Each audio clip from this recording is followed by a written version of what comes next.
Thank you for tuning in to the World Builder's Anvil, episode 244, The Infinity War, Part 3, The Final Word.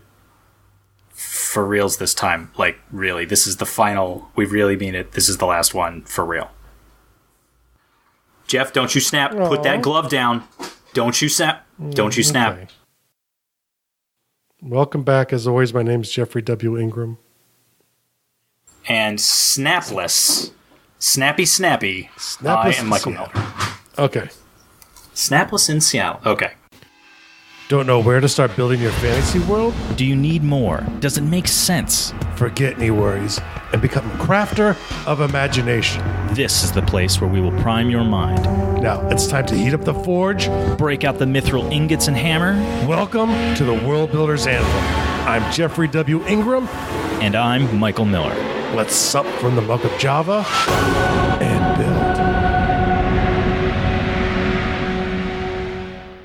build. Some of them were on Earth. Groot.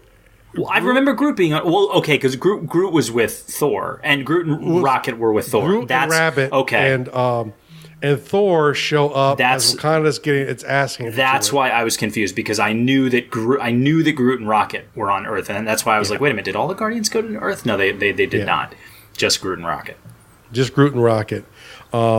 Basically show up with Thor just as the battle's completely turning into a rout. And Thor has his I'm angry hat on, which is always bad for bad guys. Thor is very, very powerful character. And so when he's on a rampage, I'd say him and Hulk are very close to being impossible to stop. I mean, physically, Hulk is stronger. Oh yeah, power wise, Thor is much more powerful than Hulk. Yeah. But I'm saying is but he doesn't have the same determination. Hulk always has the determination when he's Hulk. Thor kind of bends and goes, and sometimes has a determination. But when he has gets stuck in it, yeah, he will see it through until it's done. And which is exactly, he shows up, turns the whole battle, just starts waylaying ships and thousands of little critters with swaths of his axe, and then they bring out some reinforcements, and they lure the Iron Witch out, which opens up Vision to get down into the forest, and the final sequence to happen. I do believe you said Iron Witch. I think you meant to say Scarlet Witch. Yes. Yeah, but now I've got visions of Scarlet Witch in an Iron Man suit, which would be pretty awesome. Yeah. Everyone else seems to have an Iron Man suit. I don't know why she couldn't have one, but they actually displayed a little bit of her power in a fight there, which she shockingly did not have in Scotland. Right. Yeah. The Scotland scenes just hurt me all around. Those two guys should have. For the record, we love you, Scotland. It's just the Marvel universe didn't do justice when they were there. Scene in your country. That's right. And I mean, those two like freaking elves, or whatever the hell they are, should have been just wiped off the planet. I mean, those two are very powerful characters. Are you talking about the two that were attacking them? The two who were attacking the Scarlet Witch and Vision. And Vision should have just had their butts handed to them. Locking his face in or not, they should have. It wasn't a fair fight even with that, because she is really powerful. I mean, I didn't buy that scene at all. But back to here, I guess. So she goes down, shows off her power, and successfully. Am I jumping ahead? No, successfully. Well, not quite there. Not quite there. Okay, go ahead. Not quite there. So then they end up on separate. Banner ends up figuring out that Vision's in trouble because he sees them fall. Pulls back the Scarlet Witch to try and help save Vision. Fight off and finally defeat the little weaselly elves, and good riddance. I mean, come on, they should have been wiped off the map scenes ago. But putting that aside, though, as that fight's wrapping up, Thanos shows up after finishing off the other team, and he starts tearing butt to them, and like. At this point, it's not even a fight. I mean, it's like he has all of the stones except for the Mind Stone, and Soul Stone. No, he has a soul stone. Or life. Is it mind or life? No, it's mind. Vision has mind.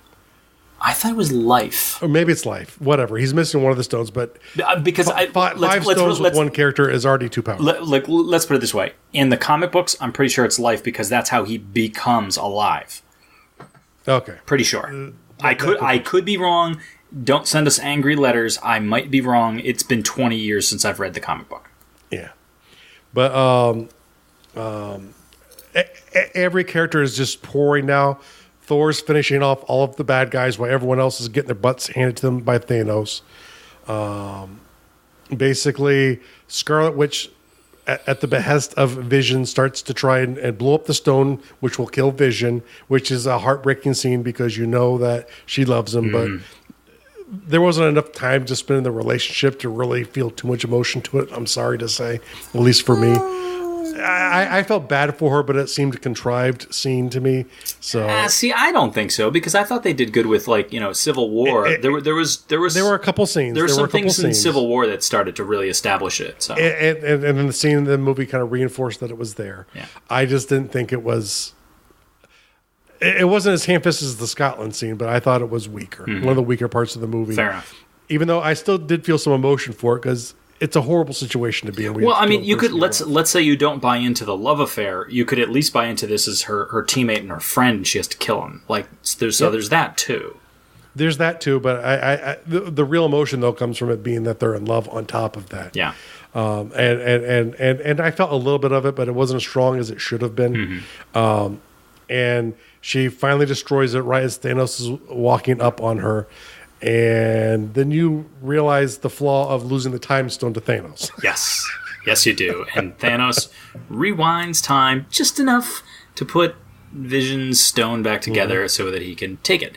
Now, my problem with that is, again, getting back to having the stones and knowing how to use them and their power levels in the movies versus in the comic books. If he can rewind time, which you would argue is pretty significant, why couldn't he just stop time for a moment, walk across the battlefield, say, thank you, give me that, and be done with it? Because that's he could have. It would have been a much more boring scene. Exactly. That's why. I was just going to say, because that's not as visually arresting as causing that as huge Captain explosion. America, and then, it shows the heroic efforts they're putting in against someone who's just, at this point, way too powerful for any of them to handle. Except for possibly Thor. Except for possibly Thor. Who shows up at the end and plants the axe right in the chest of Thanos. And I would argue, and this is not my thought, I'm stealing it from Hishy, so go watch the video because it's hilarious. Actually, no, you know what? I'm not even going to steal it. Go watch the Hishy video because what they do to rewrite that scene in particular is so clever and funny. I'm not even going to steal it. Well, with their version where there's three endings that could have happened, one of them could have been, as Thanos said, you should have put the axe on my head. No, they choose a different play. Well, they might choose a different thing, but the thing was, he hit him in a shot that would have killed anyone but Thanos with 6 Infinity Stones. Right.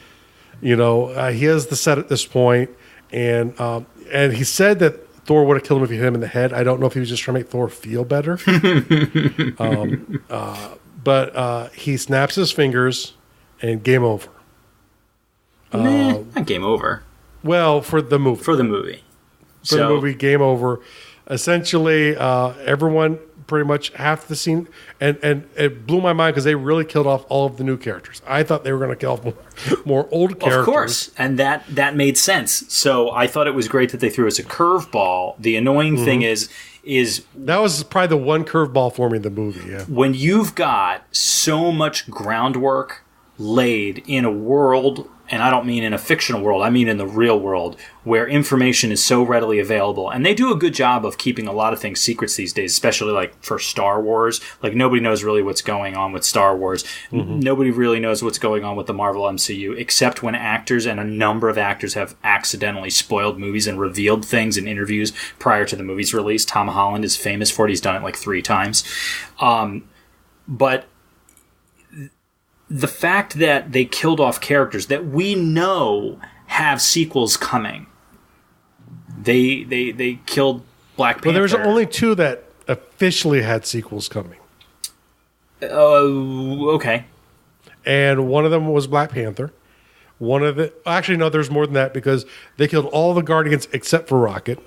Yeah, I was about to say. I was going to say there are more, and there's more. And Spider-Man, which is actually the scene to me that was actually almost as painful as anything else in the movie. That's exactly what I was going to say too. When let's focus on that for a second, and then we'll go back a second. Just because we're on it and it's so good. When Spider-Man dies, it is so emotional. And I read something, and I didn't think of this before, but somebody else thought of it and wrote about it, and I read it, and I was like, wow, what a great thing. They were like, nobody knew what was going to happen. Except Doctor Strange. Mm-hmm. Doctor Strange knew he was going to die. Yeah. Oh, yeah. Oh, absolutely. Yep. But so did Spider-Man. Because of his spider sense. He knew he was in mortal danger before he died. Which is why you get that scene with him. Which is why you get that scene with him, and he knew something was up before it really started to occur. Most characters, all of them as they're vanishing, are watching themselves vanish and confused right in that moment, but only in that moment. They don't get confused prior to it. Peter gets emotional prior to it. Something's wrong. And this is fun because I'd say they have not shown off the spider sense at all in the earlier movies, which is kind of lexicon. It's something he kind of develops. But they did tease it earlier in the movie. He did have a spider sense thing right as I think the spaceships landed in New York the first time. The bus scene? The bus scene. Okay, I couldn't remember if that was in that movie or if that was in Homecoming. I'm like, so, you know. was that in a movie or was that was that in this movie or was that in the other movie? Yes, definitely. And it's one of Spider-Man's. I would argue it's one of his most powerful abilities. But it's also one of his most... Passively. Yeah, passively. It's like a mundane sort of occurrence, but it also gives him such a tremendous advantage in staying alive and staying, unharmed. Not that he remains unharmed, but it allows him to avoid a lot more danger than he otherwise might be on the receiving end of. So yes, when he is like, I don't want to go, something's wrong, and you're just like, oh my gosh, no, they're killing Spider-Man. Not Spider-Man. He's just a boy. You're like, kill Tony. My wife was crushed watching the Guardians just go up in dust. My wife loves the Guardians. Gosh, me too. Those movies have been fabulous. They've probably been her favorite movies out of the bunch. I still have to get Sarah to watch the second one. Oh yeah. And leaving Rocket to watch, that's what we have like a parental thing going on where you've got Tony watching Spider-Man die. There's obviously a father figure thing going on there, and obviously previously Groot and Rocket were comrades, and now it's very much a father-son relationship. He died and became the baby, and it didn't really. There's an argument, and I believe James Gunn confirmed it that the Groot that you see, baby Groot and then teenager Groot, is not the same Groot. It was the child of. It is the child of, and subsequently not actually Groot. It is growing into its own entity. And I'm like, no, I don't like that at all. I mean, it makes sense within the context of the world. It's a seed of him, so it's a child, but at the same time, you talk about a race where he could be the same thing, essentially. Yeah, but see, I like that idea better. I like the idea that Groot can't really die. He's effectively immortal as long as he manages to put out a seedling. Because you could also say... The major note is none of those characters actually died. Who do you mean? What? None of those characters actually died, though. None of what? Who are you talking about? The characters in the movie who dissolved did not technically die. How so? They unexisted. Which is the last major world building issue I had with it, was they said from the beginning that he would snap his fingers, and they were saying he was going to die. But as they explained it in more depth during the movie, they explained that he's not going to kill them. He's going to make them not exist, which in his mind was slightly different enough to take the edge off of it, I guess. Okay, fair enough. But my problem was, if that was true, then once they were gone, how did anyone remember them? So, well, I'd argue he just killed them. But the thing is, there's a difference between you no longer exist and you never existed. Obviously, they did exist because everybody remembers them and is sad about it. I don't know. Once again, I thought that was one of the weaker parts. They should have left it as everyone died. Which is the way they're going to play it. So why have the scene where he tries to take the edge off of it? I don't know. Well, I think that is just to make it more palatable for him. Maybe. I think that's part of what you were even saying. It ruined my whole experience. No, come on. Okay, I was going to say. I enjoyed the heck out of it. I mean, it was not the strongest movie. There were way too many moving parts in the story. I mean, and obviously, if you had not seen every or most everything, you would have been really lost in this movie, I think. And even with all of that, they were forced to rush through the story. Probably because they couldn't afford a third one to call it a trilogy. For the number of sheer characters and, as you said, the moving parts in this movie, and I thought they did an amazing... Being superhero characters, they have to get love. Yeah. So, you can't just, show Hawkeye at the end dissolving. I know some people wish they had, but to me that would have been worse. Because, definitely worse. Definitely worse. Because you have to show the love to the characters. For most of the movie, I was like, okay, and now they're going to show Hawkeye. Okay, and now they're going to show... Okay, and now Hawkeye's going to... Okay, he's going to show up in Wakanda. They're going to get him in Wakanda. They're going to call him. He's going to arrive in a Quinjet. Where the hell is Hawkeye? I was so mad that he didn't make an appearance at all. So I hope... Because they did such a good job. Which one did they really focus on Hawkeye? Was that Civil War or was that... That was the one before that. A Winter Soldier? I think it was Winter Soldier. Is that the one where they went to his house? I think that was Winter Soldier. I hope they do another thing like that. Like, they really, in my opinion, they need to spend some time with Hawkeye in the next movie. I know there's a lot of Hawkeye haters out there. I like Hawkeye a lot. I'm a big fan of Jeremy Renner. I want to see him get more screen time. And especially when they brought him on, he shows up briefly in Thor. I believe Thor is his very first appearance. But in the first Avengers movie, they're like, you're going to be Hawkeye. And he's like, okay, awesome. And he spends almost that entire movie under the influence of Loki. So his complaint about being in the first movie, that he didn't get to play the character he was hired to play. He got to play, he was playing a manipulated, evil character that was not the guy who he studied to be. So I think he'll be in the Black Widow movie. Because they have to do a Black Widow movie. Well, actually, I do believe they've confirmed that they're going to now, and it's one of those, like Doctor Strange. They've not confirmed that they're doing one, but if they don't, they're idiots. Yeah, they are. Long time. So I think they've held off on purpose. Because it's like all of the other ones that half the people they've killed, they've given away. No, but they're not going to leave them dead. They haven't done Black Widow because they didn't think they could make money with it, which is freaking ridiculous. Because it's like, come on, really? And honestly, do you want to know if I don't know if this is true, but it's what I'm choosing to believe, minus any Marvel super business. Go watch the movie Red Sparrow. So what have you got? You've got Black Widow, color and a creature. You've got Red Sparrow, color and a creature.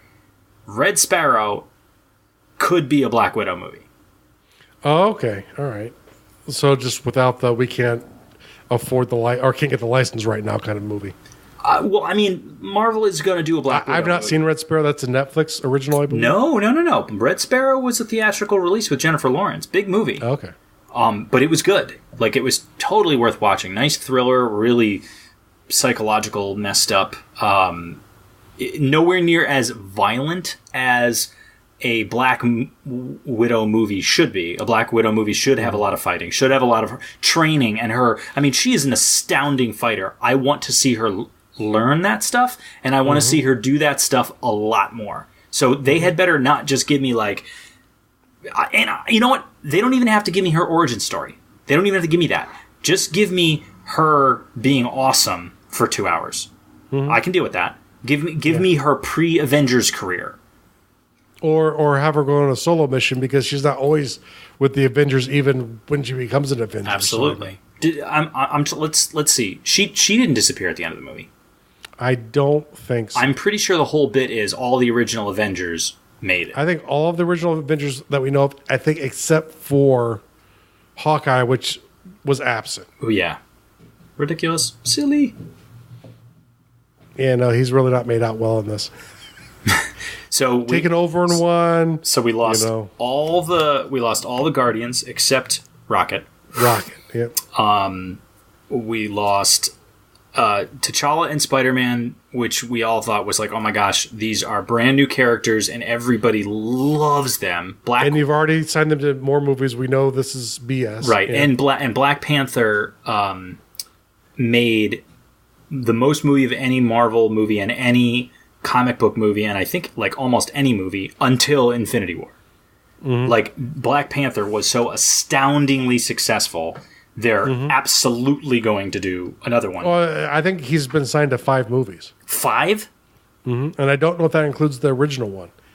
Well, it might have because that may not include all. That might not be 5 Black Panther movies. That might be he's going to appear in 5 Marvel movies. He'll be an important character in 5 movies. Yeah. Because I don't think the cutscenes at the end of movies count towards that. It might. I don't know. The I'll bet at this point in time that those negotiations absolutely come up.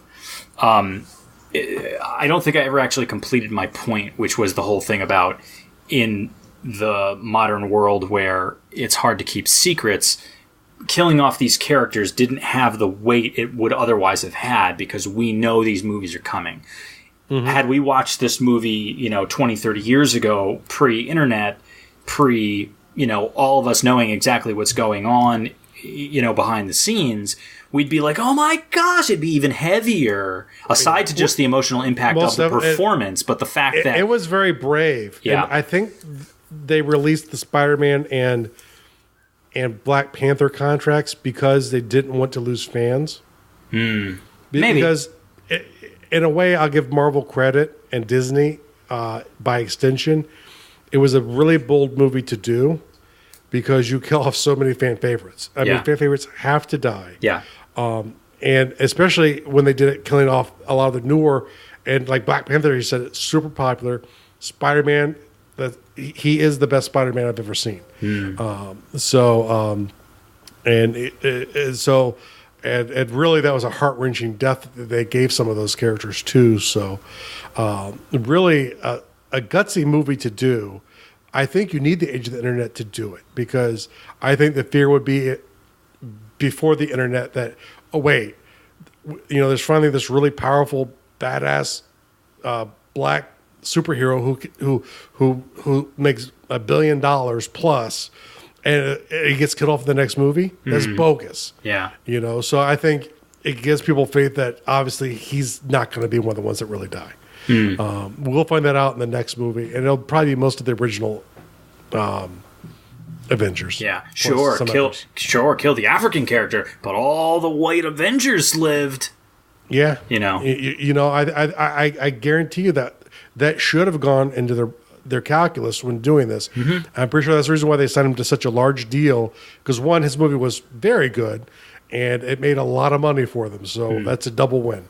Sometimes movies make money and they're not that great. I did have some issues with Black Panther. Of course, but nothing's perfect. I honestly, it was a good movie. I could probably take apart Black Panther more than this movie, but Black Panther was also... That's because you were so gaga over this story that you read when you were a teenager. Maybe. That's the reason why you're not picking this movie up. You know what it is? I can sum up what I had problems with Black Panther very easily. It's just basically technology magic. It's one of those things where it's like, this technology is magic. They are doing things. They're using... And I don't mean in a good way. I mean in a way where they're just like, we need it... Cry for me. No, but this is a world builder thing. I think there is an appropriate time to say, I need a thing to work a certain way, so I'm just going to use magic or use technology to bridge that gap. And there are times when it's stupid. And I think that there were things that they did in Black Panther that I was like, come on. Because it's like, okay, well, fine. Okay, let's say that technology does work. And then how come you don't use it here, when it would have been convenient to use that? And since you have it readily available... But this is the ultimate world-building lesson of all of the Marvel superhero movies. Is ultimately imperfection is okay. It'll still be compelling stories. They can still be ultimately the story and how compelling it is can override and make up for. Sometimes you go to any of these Marvel movies, they all have big freaking holes, and it's always like, why don't you have that power at this time? Why don't you just do that then? Why doesn't Doctor Strange could use the Time Stone to make sure that he could never get caught? Mm-hmm. You know what I'm saying? So I mean, this is actually a very poignant world builder and also Avatar lesson. It's a lesson that I have learned and had to relearn so many times. Mm-hmm. There was a long time ago where I used to get really mad at people for spoiling something for me, and they would say a given thing and it would spoil something for me. Like I've had so many really great properties spoiled for me, or TV show episodes spoiled for me because someone else saw it first and mentioned a thing. Like I knew about characters that died in Game of Thrones and characters that died in Walking Dead before the episode because some person at work or somebody said, "Oh, wait till you see so-and-so die." I'm like, I haven't watched it yet. Why did you just say that? So there's that lesson, and also the nitpicky tear it apart lesson. That's the bigger one. Like, you need to accept that you're not always going to watch a movie or read a book or experience a story in a vacuum. Sometimes it's going to get spoiled. So you still need to walk into it with as open a mind as possible and still try to take in what the person telling the story is trying to share. Don't destroy it for yourself, because the only person who's going to lose is you. The person who wrote the story, the person who made the movie, they already have your money. You paid to watch it. You bought the book. They already have your money for the video game you played. Just enjoy it. Even if there's a part of it that you have an issue with. Like, you hear me picking apart all this stuff and I get nitpicky. That's because of the show. Like, I still love this stuff. And that's something that I have learned and relearned, because I'll fall back into the same old routine of I need it all to make sense. And I think that as an avatar, as a consumer of pop culture, is a problem. It's okay for you to want it to fit together well. But if you put it under a microscope, you're going to see the edges that don't line up. And you're going to... And there are really smart people. There will always be someone out there who's going to see something that you didn't think about. And, once again, you can't really create an entire world. Sometimes as a creator, you have to go, it's good enough. It makes a good, compelling story. I like the way it feels. I'm going to let it be. And sometimes that little hand of God's going to come down and interrupt the story. You're just going to have to let it go. Try and minimize it. Try and make it smaller if possible. Don't make the whole story, itself get finished off that way. But there are going to be moments that are maybe a little hand of God that happen, but they have to. So the thing is, enjoy it, love it. Michael and I enjoy this. This is a multi-part episode. I have to edit it to find out how many. So I hope you liked our at least 2 copies of The Last Word. I definitely want to go back to something you just said a moment ago, because it's my new mantra. And I'm going to explain a couple Jeff is things. Great. Better than That is chocolate definitely not the mantra, but Jeff is great. Not as good as chocolate cake, but he's up there. Fair enough. So here's the mantra, and I'm gonna share a short story. The mantra is, and take this to your world building, take it to your writing. You're gonna think this sounds terrible, but let me explain. Good enough is good enough. Okay? Now let me explain what good enough means. Good enough is good enough means if you got it to a place and you can move on, odds are you should. Because if you keep playing perfectionist and if you keep going back to it, you're always going to, like I said, as the avatar with the microscope, you're going to find the places where it doesn't line up perfectly. And you're going to want it to line up perfectly. And good enough is good enough. Because you'll never finish if you always try for perfect. And I'm not saying you shouldn't strive for it. I love, like, a well-made product. But you do need to get it done. So there's a difference. In the vein of that, I just wanted to share, like, I do have a new hobby lately. I have actually been making knife. I have taken up the hobby of knife making by hand. So I have spent more than 20 hours making a knife by hand. The only power tool that I used was to drill holes in the handle. Jeff, you have a question? No, I was just confused because I thought I've done it by hand. I went to the store with my hand, picked it up and used my hand to hand a credit card over? Nope. That's not what you mean? No, that's not what I mean. Tools? I mean, I bought flat stock. So there's two different ways you make a knife. One is by forging. You take metal, you heat it up, you smash it with a hammer, shape it, and then grind it and make it into a blade. The other way is what's called stock removal, which is what I do because I don't have the power tools. Or You don't have a forge? I do have a forge. Oh, But sorry. my forge is for heat treating, not for forging the steel.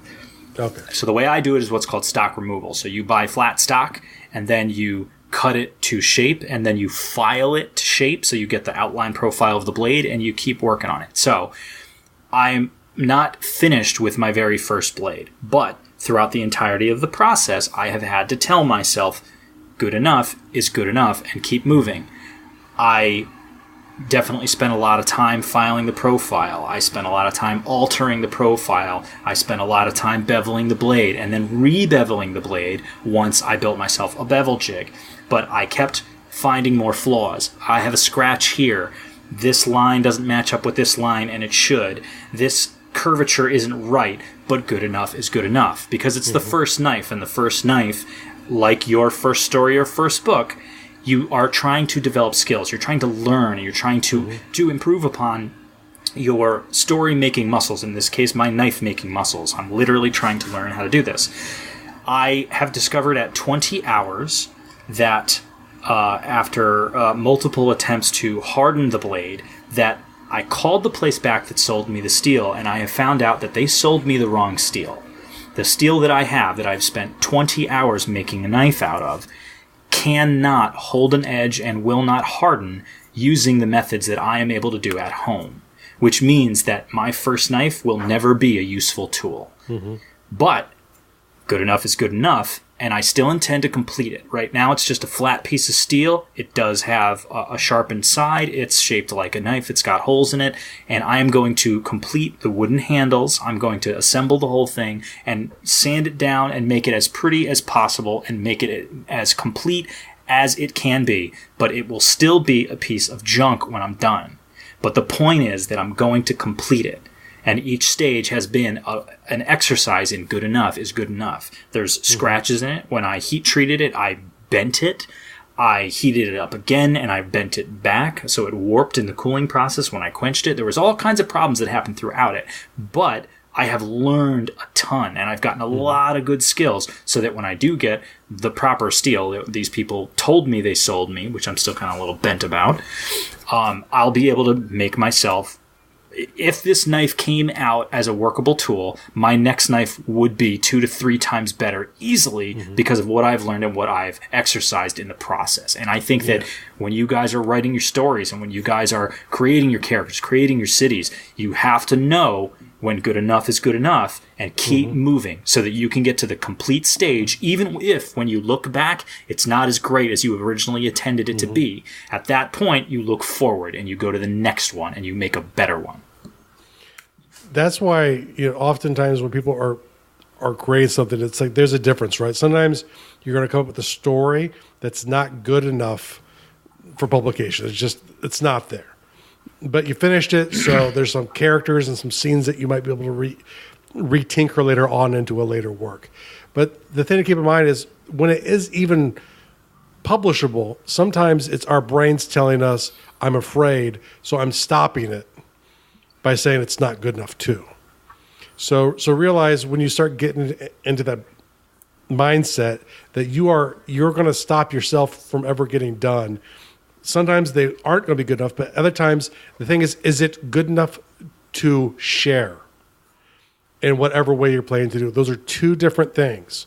There's sometimes, and there's things I've written that are horrible, that are, ugh, and there are other things that I've written that I'm like, this is good. But the thing is, ultimately, you have to make those choices yourself. So I hope you enjoyed it. This is a really long-winded episode to get into this topic. So consider all of this and build up to this wonderful point at the end, And World Builders or in Small Biz Life podcast, we call it good or enough. Make things good or enough. Good or enough, okay. The exact principle Michael just shared there. So I hope you've enjoyed these episodes. Because there'll definitely be 2, maybe 3. I'm thinking so. It depends on how bad my internet screwed up and how much time we lost because of that. So I hope you guys enjoyed and also got some world building tidbits from our geeking out.